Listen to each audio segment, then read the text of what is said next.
Bonjour, je vous emmène à Paris au dock de la Cité de la Mode et du Design.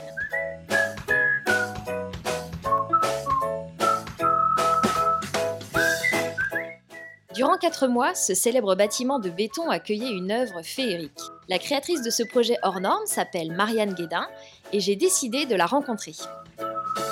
Bonjour Marianne Guédin. Bonjour Nathalie. Vous êtes scénographe végétale. Est-ce que vous pouvez nous expliquer ce qu'est votre métier ? Alors mon métier, c'est de mettre en scène un produit ou de raconter une histoire, mais avec des plantes et des végétaux. Alors qu'est-ce qui vous inspire dans votre travail ? Alors ce qui m'inspire, c'est avant tout l'art contemporain. Mais après, c'est des souvenirs d'enfance, c'est les rencontres, et puis c'est aussi des thématiques ou des contraintes que me donne le client.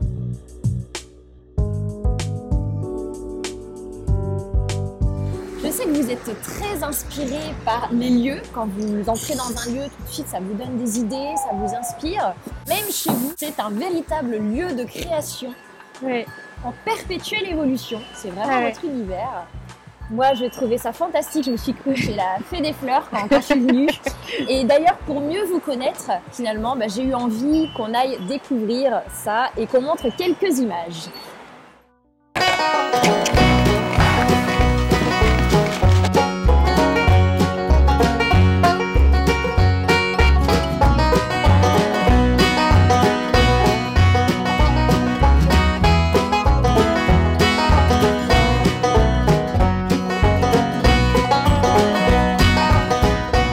Qu'est-ce qui vous a donné envie au départ de travailler dans cet univers ? D'où vous est venue cette passion pour les fleurs ? Il y a deux influences. Il y a mon enfance. Ma mère adorait son jardin. Elle l'avait entretenu. Il était très parfumé, très coloré. Et depuis qu'on est tout petit avec mes frères et sœurs, elle nous fait sentir les odeurs. Elle nous montre les couleurs selon les saisons. Et après, je pense qu'il y a un côté spectaculaire dans mon travail aujourd'hui, monumental. Et ça me vient de mon père magicien. Et puis après, c'est au fur et à mesure de mes études et de mes expériences professionnelles, petit à petit, je me suis dirigée vers la scénographie végétale. Mais dites-moi, c'est un métier qui existait quand vous êtes lancée ? C'est un métier que vous avez créé ? Qu'est-ce que c'est, scénographe végétale ? Scénographie, c'est l'art de mettre en scène. Et moi, ma particularité, c'est avec les végétaux. J'essaye vraiment de dégager une émotion, en tout cas de faire du bien avec les fleurs et de faire passer le message de la marque pour qui je travaille. Quand vous étiez petite, vous vous imaginiez comment ? De quoi vous rêviez ? Je fabriquais des choses sans arrêt. On habitait à la campagne à côté de la communauté d'Emmaüs, donc j'avais un terrain de jeu pas possible. Je pouvais aller récupérer des choses, je démontais des réveils, j'imaginais que je fabriquais des robots. Je rêvais d'être une artiste et à Paris, parce que ça me paraissait dingue, la vie parisienne. Mais les fleurs, c'est arrivé après. C'est pendant que j'étais aux Arts Déco de Paris, j'ai eu comme petit boulot marchande de fleurs. Alors, quels sont vos rêves aujourd'hui ? Sur quoi est-ce que vous rêveriez de travailler ?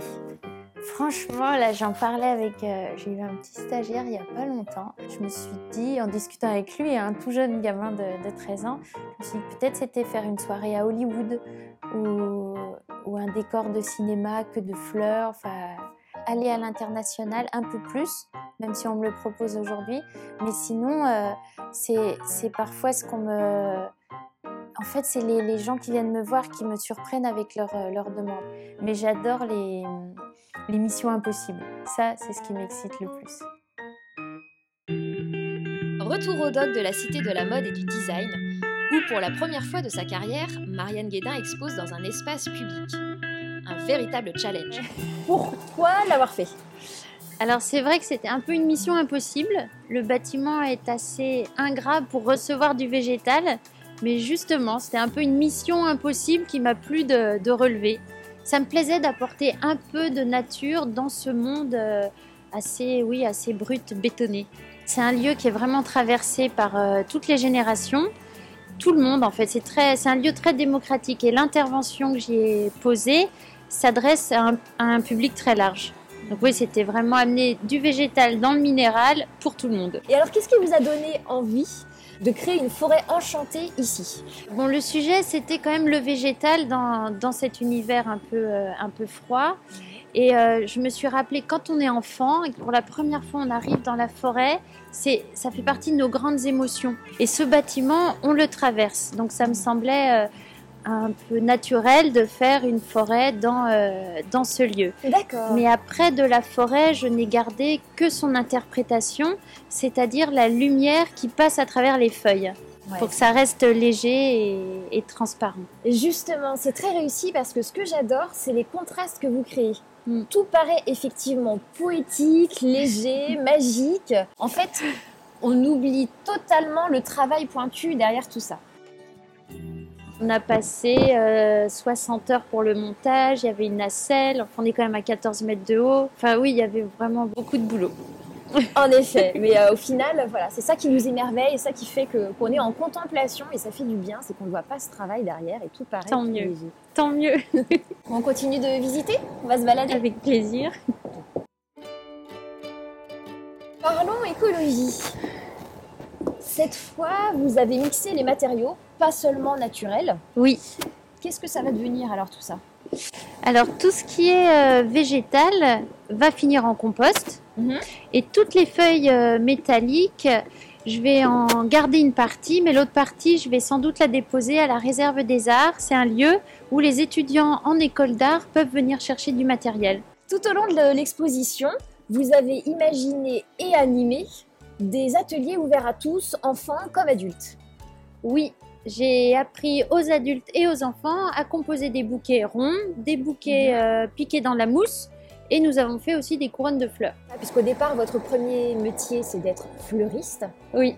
Je trouve ça très très joli de revenir à cette simplicité et de l'offrir comme ça aux personnes. On ne sait jamais, ça peut provoquer une vocation. Les gamins étaient vraiment enthousiastes et je pense que certains vont continuer. Merci Marianne. Merci. Et continuez de nous faire tous rêver, s'il vous plaît, les grandes marques de luxe comme les passants dans la rue. Merci beaucoup.